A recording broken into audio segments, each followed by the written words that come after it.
Hello, everyone. A very warm welcome to the Amazing Entrepreneurs Volume 1, Episode 7. In this episode, we have with us founder of ResilientU, Shweta Jain. Hi, Shweta. Uh, Before we get started with this candid conversation with Shweta, I would just like to introduce the initiative. Amazing Entrepreneurs is a series of conversation where we try to bring to the light the hustle that the entrepreneurs go through while building the brands, entrepreneurship or the startups ecosystem at large, businesses building up, getting featured. All of these things are glamorized, but it is seldom spoken about the hustle that goes behind that, the hard work that goes behind building brands. And through this series of conversations, we are trying to throw some light on the hard work and the hustle that goes behind building up brands. In the seventh episode, Shweta Jain, a work-life balance coach, NLP master practitioner, and a healer, is joining us through her brand ResilientU. She's offering amazing solutions in the space of wellness, to be precise and specific, in the space of mental health. Instead of speaking more about it myself, I would like Shweta to start with her introduction about her business and tell us about what impact she's trying to create in the society. Hi, Amrit. Thank you for having me here. And it's a wonderful initiative. So a little more about me. I'm Shweta, and my passion is to help clients, rediscover the inner strength and resources so that they can live a, mentally, emotionally, personally, and a physically fulfilled life. They have clarity about who they are, who they think, what they think. They develop a resilient mindset. And by resilient mindset, I mean that, we humans can bounce back from any adversity that we face. So may that be depression, may that be anxiety, may that be the fear of uncertainty, or even something as simple as an imposter syndrome.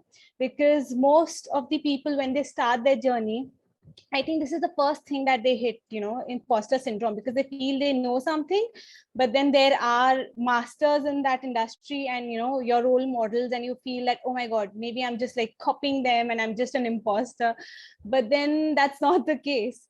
And that resilient mindset actually helps us bounce back and, we become our happy self again. Now, when I talk about clarity, I simply mean that what's important is you should know what you really want to achieve in life. You should be in sync with your value system, and you should be able to have a powerful you should be a powerful decision maker. So that's about my passion and what I do with my clients. It's really interesting to see, because there's a lot being done in the space of mental health. There are some Bollywood superstars who have come forward for this cause, and they have been having conversations around this topic. So quickly, let us understand how did you start ResilientU, and what was that wow moment that, yeah, I want to do this and I'm going to start this. So, Amrit, how my journey started was I was not a mental health professional to begin with. I was a financial research person. I used to help investment banking. So I have like 10 long years of experience in that. Post that, I joined my family business, and now this is where I am. So over a period of time, I realized that, life happens. It's not always as planned. And it's important for us to understand what our purpose of life is. So for me, that purpose would be to help people get on the right track, to help people achieve what they truly want to achieve, that desire. And for me, the biggest reward is to see a smile on my client's face. I think nothing can beat that. As Mr. Amir Khan rightly said, just in that movie 3 Idiots, the gist being that, just focus on your karma and everything will fall in place. Your passion has to be in the right place. So I think that's what made me start this journey of being a mental health professional. You're on mute. Yeah, I'm sorry. So tell us, you are based out of Delhi, right? Yes, I'm based out of Delhi. Yeah. And when was this that you got started in this space? So as a professional, I started 3 years back. That was 2019. And that's where I stumbled upon NLP as a technique and how it can help people. Because I've always been spiritually inclined. I call myself a spiritual sponge. So wherever you will have that spirituality talks, I'll be there. Even if I have to go somewhere, I'll stop. I'll say, wait, hang on. I can, put everything on hold, and I need to be a part of that discussion to probably be a sponge and to absorb as much of information as possible.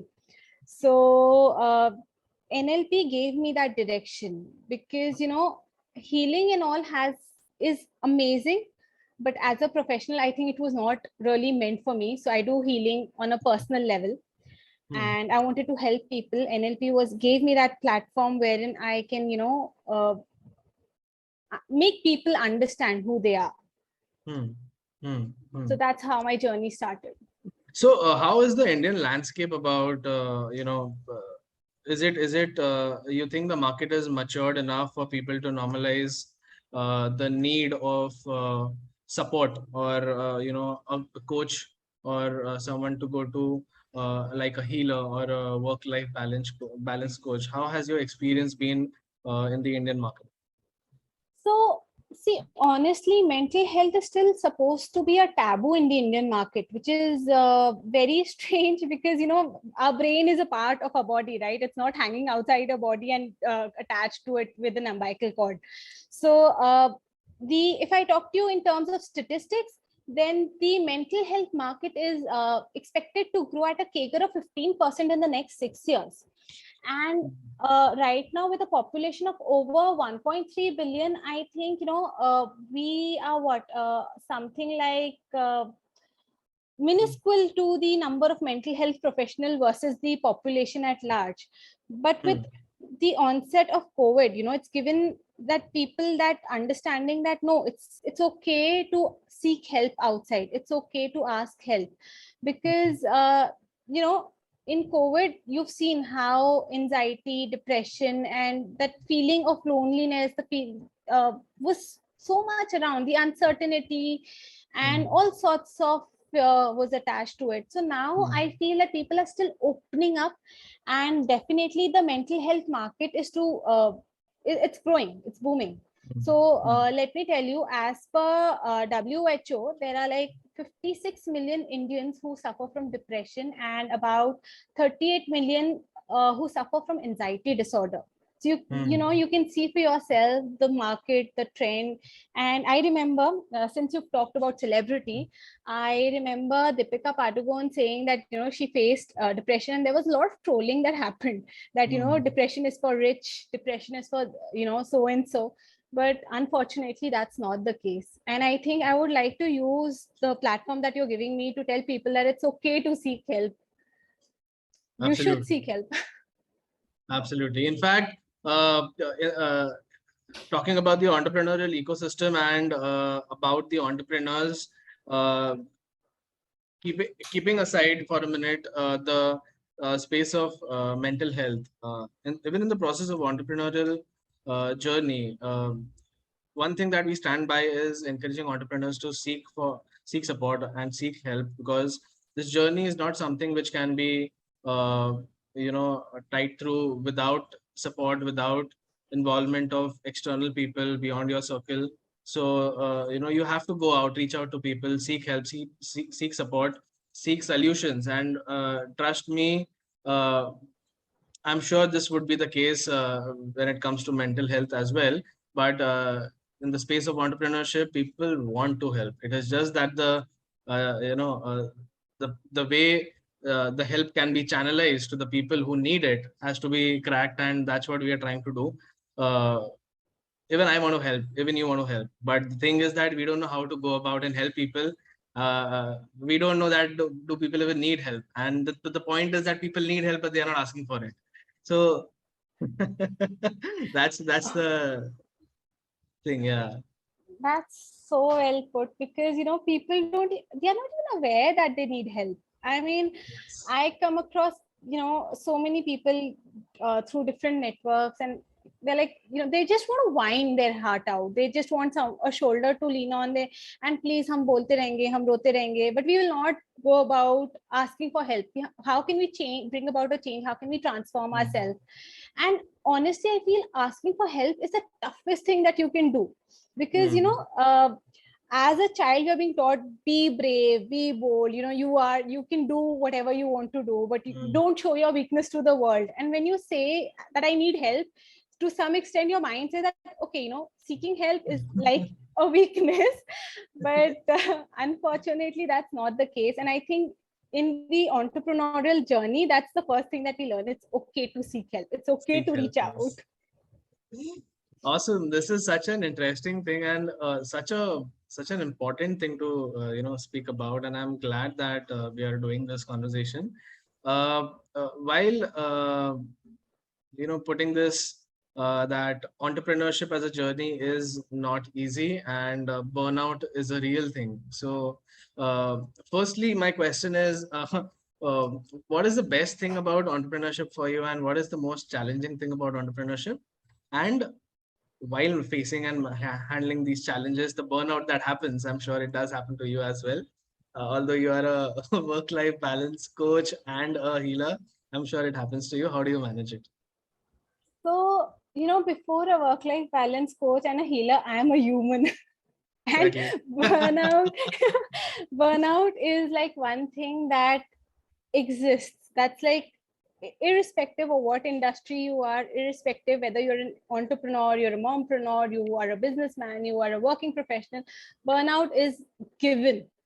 Hmm. So, how I tackled with it is, I accepted that yes, things are not going as planned, or maybe everything is too hectic, but then I deserve to have a guilt free me time. If I don't, being an entrepreneur, I think the best thing is that I have that flexibility, that okay, if my time allows, I can just close my laptop and binge a movie. If Yes. time allows, I can just pick up a call, my phone, and call up my friends or any family member I want to speak to. The challenge I feel is, when you are you're a working professional, things can still be done like a 9 to 5 thing, and there's a lot of fixed income which is coming in. As an entrepreneur, everything is variable. So the pressure of generating business, the pressure of going out of your comfort zone is way higher, because you don't have anyone else to put the blame on. My boss did not do this for me, or I did not get that support. But you Very don't well have put. that kind of a thing. And you are your boss. You know what your limitations are. You have to arrange your own finances, you have to arrange your own security and safety perspective. You need to seek out for help, and understand that it's okay to seek out help. It's okay to read, it's okay to do some exercising, it's okay to do anything and everything that actually relaxes you. Correct, correct. This is so well articulated, I must say, and it's underrated. Managing burnout is something which is underrated. People deal with it. I don't know how uh, people get affected, but dealing with it proactively than being reactive is, I feel very critical. Uh, Not waiting for it to happen and then looking into it, but being proactively trying not to, go through that is something that even we try, and we put this across in our community of entrepreneurs.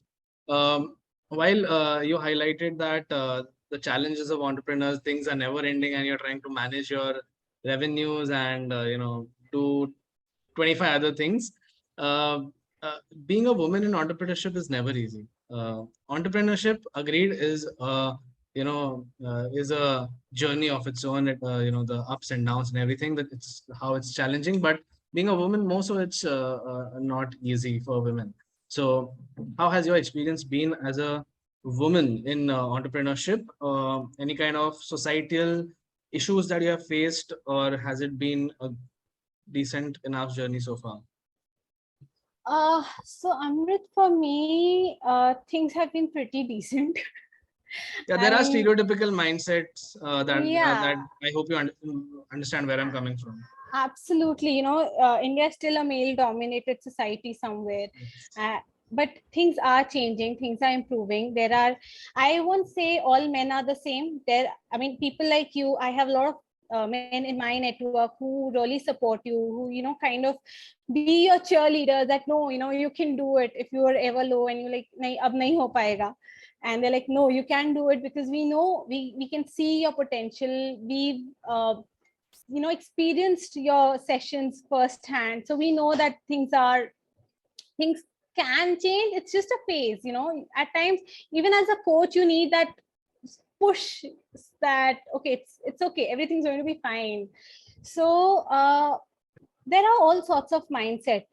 I think the biggest challenge, as I previously mentioned, was also safety, the networking, and there are a couple of people who still feel that women is an extent. I mean, family is an extension of women. So that work-life balance coach, the life component is definitely higher for women. The expectations of that life component.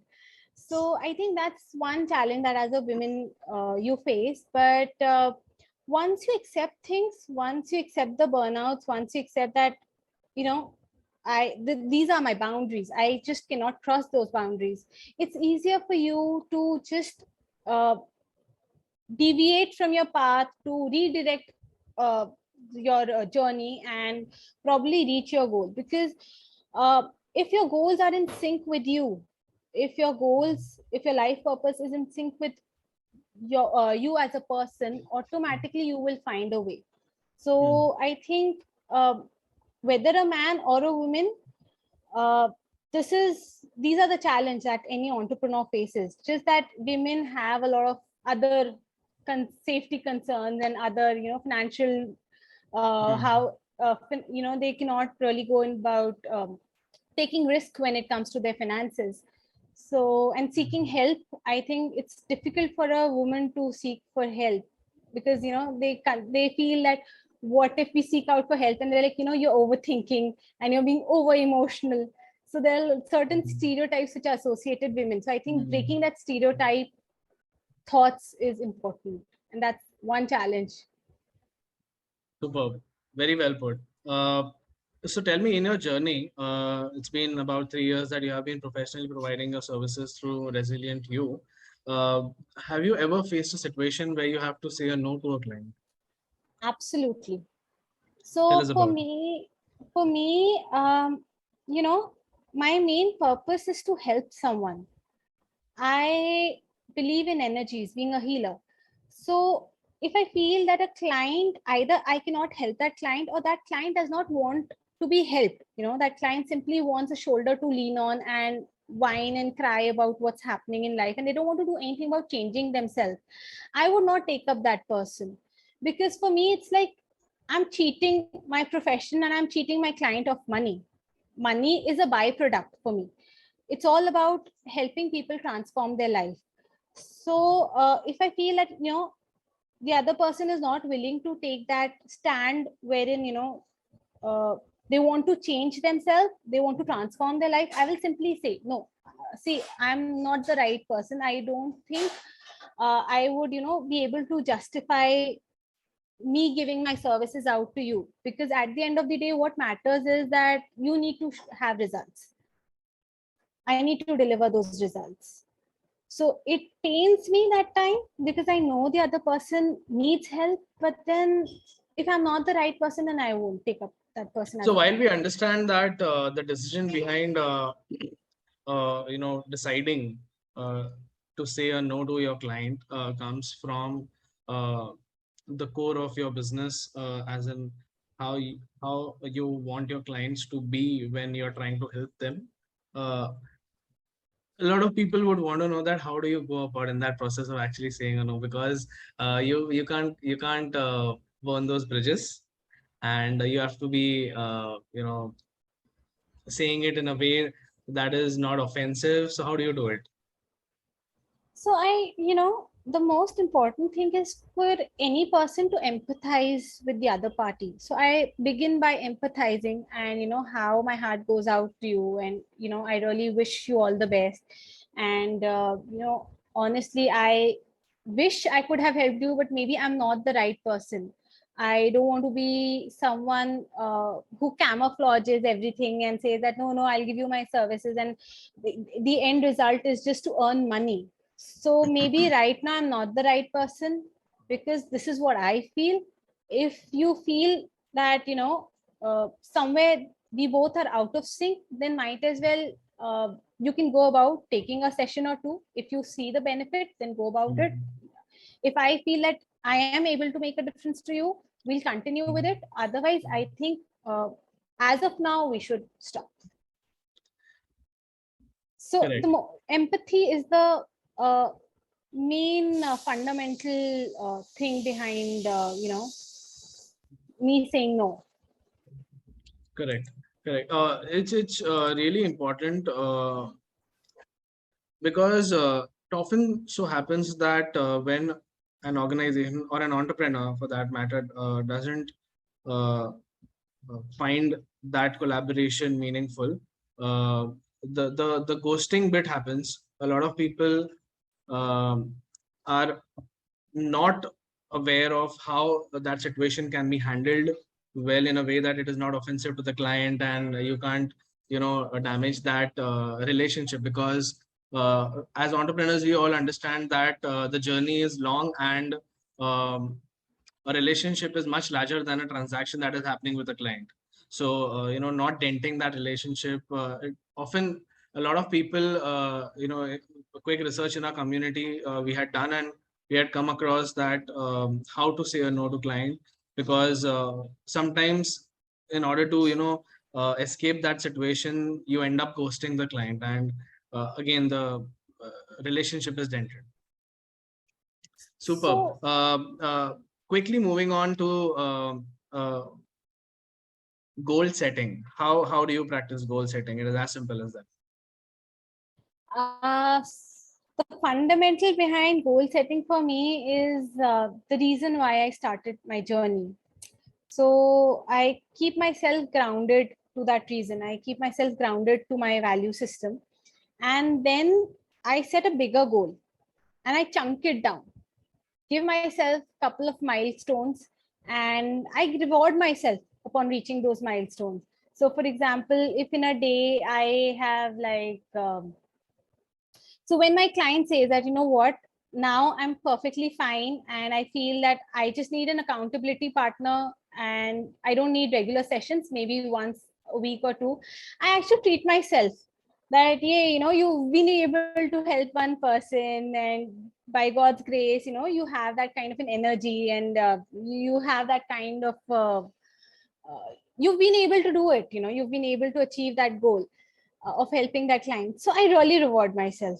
An ice cream, a chocolate, or maybe one of my favorite movie. So it's important that you have an ultimate goal, you chunk it down, and you reward yourself for every milestone. It, it is perceived as a complicated thing, but it is not, I guess. Goal setting is not complicated. Absolutely not. When everything is in black and white, nothing can be complicated. Maybe your journey can be complicated, but not your goal.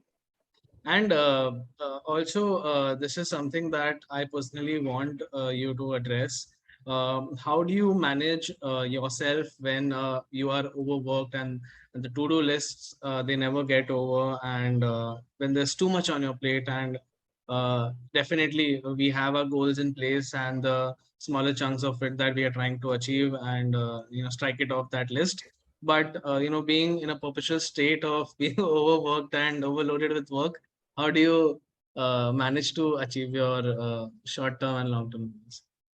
So how I manage my to-do list is I, keep on writing down the points that needs to be done, the tasks, and then I sit down at night or in the morning before I'm either when I'm wrapping up my work or when I'm beginning my work, and I prioritize the work. based on what needs to be focused upon. Things that are important would be dealt with first initially, and then I would focus on something which is less important, and anything which is down my to-do list and it's not important, I would not overwhelm myself with it.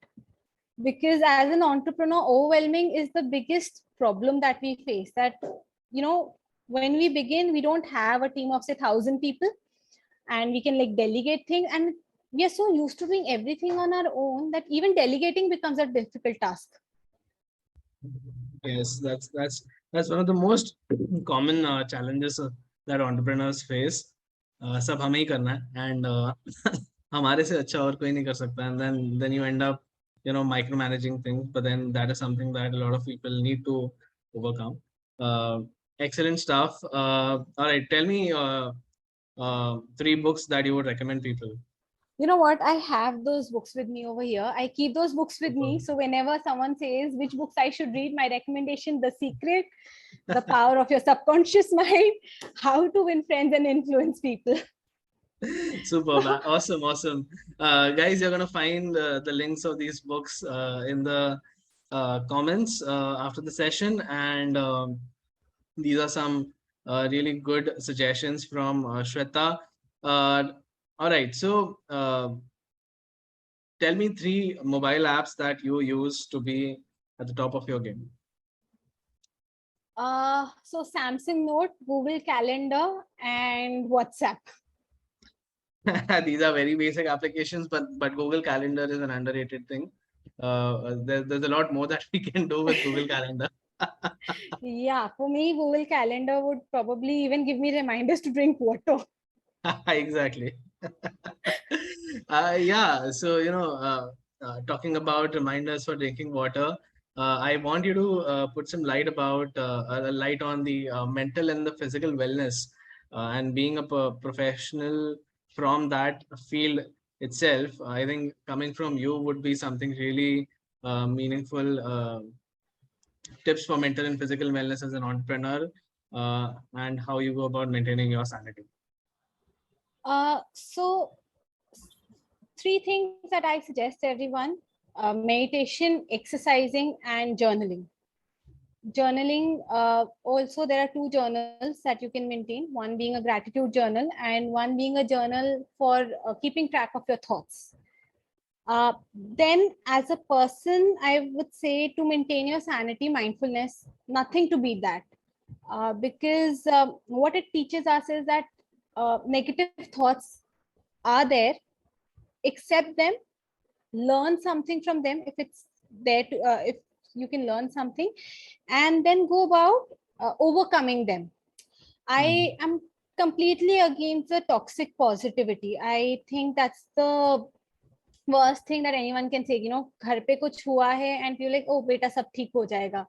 Like, hello, अभी मुझे वो feel नहीं हो रहा है ना, अभी सब कुछ ठीक नहीं है, अभी मुझे वो feel नहीं हो रहा है, तो don't give me that thing कि सब ठीक हो जाएगा, because even I know in the future everything will plan out, everything will chalk out, but right now I'm not in that state. So just to accept that it's okay, right now I'm not in that state. Now accept it, whine over it, cry over it, do whatever helps you in venting out those feelings. Just vent it out, recover yourself, go in the right direction, chalk out a solution based approach, and then go about implementing it, and everything will work out. So it's a process. You need to go through that process. So mindfulness is very important. I think wonderfully put. Allowing yourself that space to vent it out. Let that thing let it do its job, whatever it's trying to do, and then allowing it like, okay, theek hai, chalo abhi kya aage. So because I think even personally for myself, being an entrepreneur and being through ups and downs, you do have your low points, and even in my personal experience, what I've done is spend time with it. Let it be. I have tried not to ever shoo it away, or like, no, that's accepting it is something which helps. So it has helped me personally. So I'll share with you my personal experience. The organization where I was, I mean, I have been one person who's been in a cocoon throughout her life. Till my school, college time, I have been in a cocoon with a very protective environment. And then, whenever I used to be in a problem, I used to be, oh my God, ab kya karu, ab kya karu, ab kya karu? That was like my first reaction. I used to get so hype about it.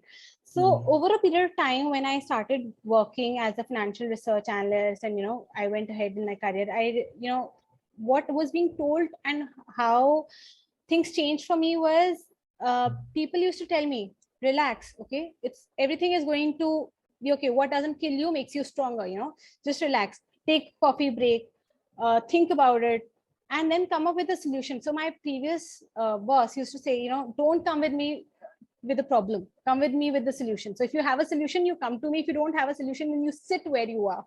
Don't you dare even come 10 feet 10-meter near me.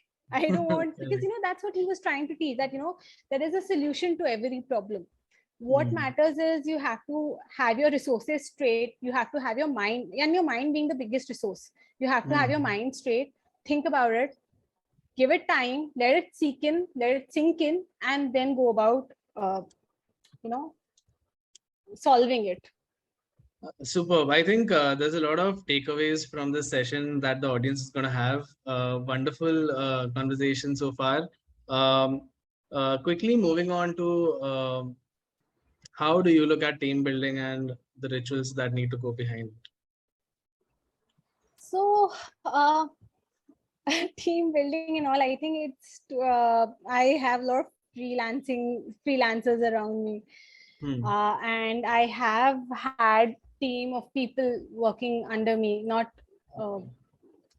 I think this is more of a perspective that needs to be put across, is not team, but in terms of when you are offering something, it is not uh, कितना भी हम कह ले कि ये one man show है, लेकिन there are a bunch of people that around you enable you to do what you're doing. So this my question is more about how do you manage your stakeholders around you in order to serve what you're trying to.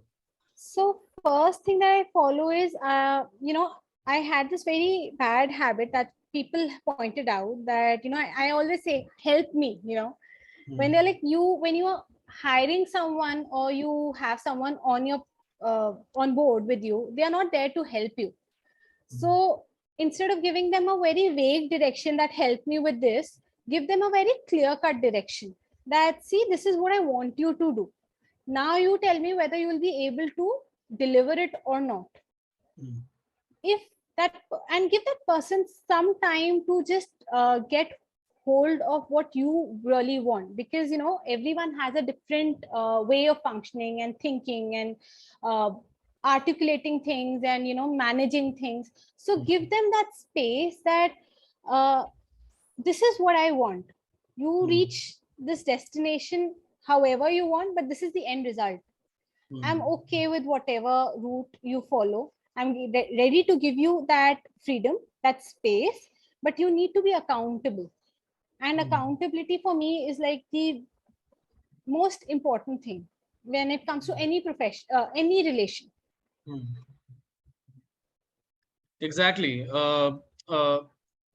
Yeah, reaching the destination is important. What route you take is, I think, is a matter of creative freedom that should exist between the employer and employee to have that healthy rapport, in your teams. And it is very critical. And entrepreneurs in the pursuit of perfection often end up micromanaging things to an extent that it creates a very unhealthy environment for the team members who are working for you. So it is critical to understand that being an entrepreneur, while you exercise your creativity and your vision, it is important to understand the resource that we have.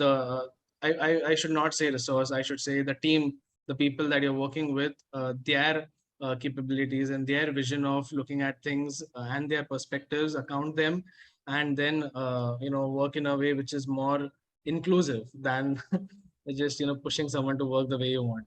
Another thing that came to my mind was making a team feel a part of your entrepreneurship. So, for example, one of the biggest dissatisfaction that people have as a team member is they do not know how are they contributing to the organization. They don't understand the importance of their work, the importance of their deliverable. The point is you need to keep them in sync. You need to show them the bigger picture, and you need to show them how exactly are they being able to contribute to the mission of the company. So that inculcating and developing that sense of belongingness, I think that also plays a major role in creating that healthy team environment. That's really interesting, and as a part of our engagement initiatives, even I would like to share a few pieces going forward on our social handles as to how you must help your team members to connect their work, their value add in the organization with the larger vision and the mission of the company, so that they feel that they are contributing to the growth of the organization at a broad level, and not just finishing their routine daily mundane tasks. It's a very critical thing, and I really appreciate that you have put this out. It's a very interesting perspective. All right, so talking about the wellness and mental health space, you already highlighted that there's a huge potential and this industry is only going to grow. Um, what are the opportunities that lie ahead for entrepreneurs like you, others who want to pursue their careers in this space as a coach or a healer or a mental health guide or a specialist? And just to also add to it, if someone wants to pursue it, how is the formal learning courses or education in this field that can help them formalize their offerings? So Amrit, the developed country standard is like one mental health professional per 10,000 people. I think that's the industry standard.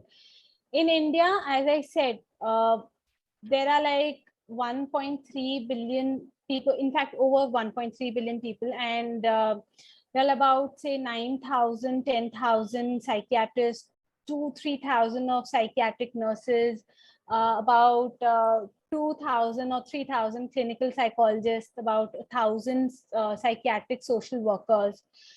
So you can see that, how the industry would actually evolve.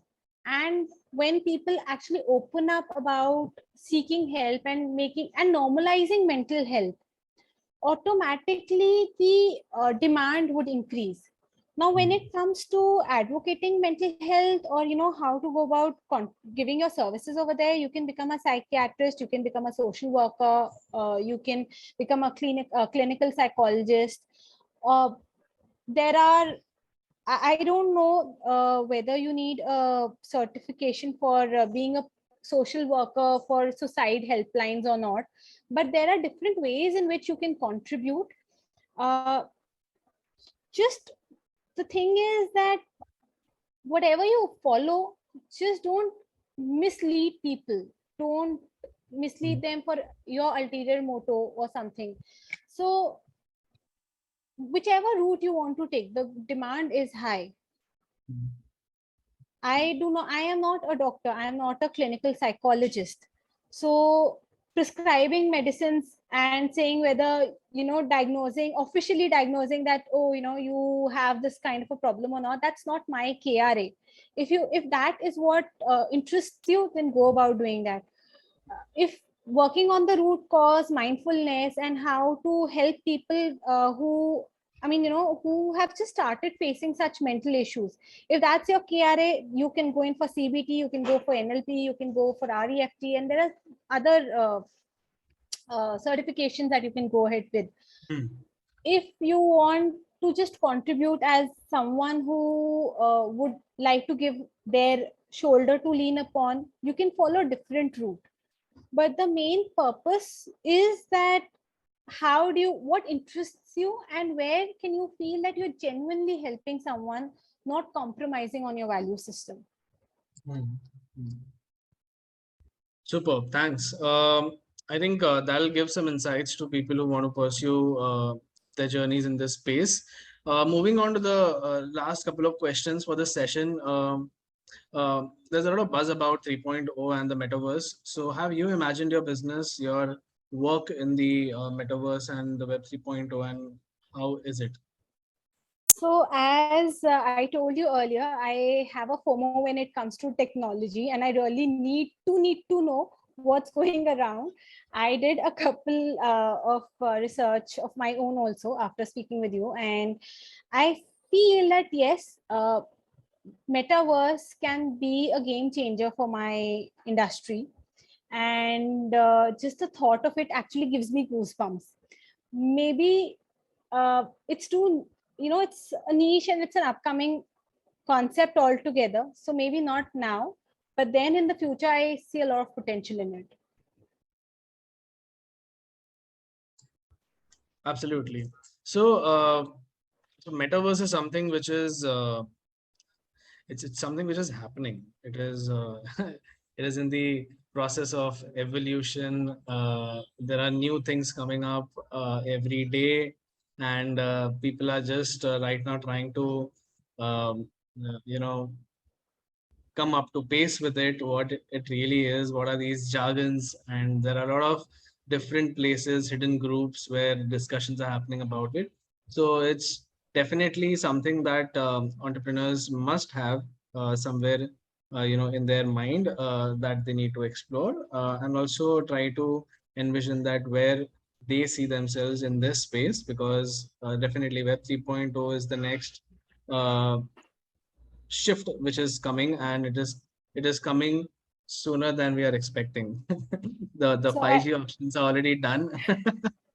I think I have to be a part of those secret societies. So we'll get in touch and we'll discuss which Yes. secret societies All right, exist. amazing. All right, so to wind up today's conversation, which has been really amazing, three things that you are currently facing, uh, challenges, the current challenges that you're facing as an entrepreneur, and the three learnings from your journey till now that you would want to share with our audience. So